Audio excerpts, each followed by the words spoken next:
যাত্রাভঙ্গ কবি নির্মলেন্দু গুণ।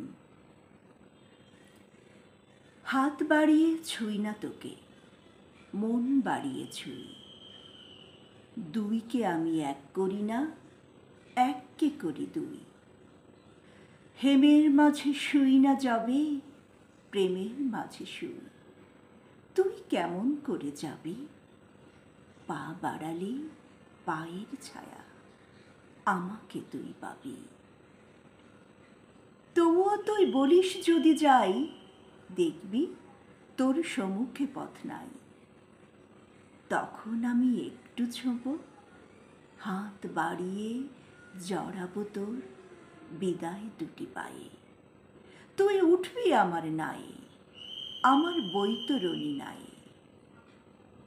নায়ের মাঝে বসবো বটে, নায়ের মাঝে শোব। হাত দিয়ে তো ছোব না মুখ, দুঃখ দিয়ে ছোব। তুই কেমন করে যাবি? পা বাড়ালে পায়ের ছায়া, আমাকে তুই পাবি।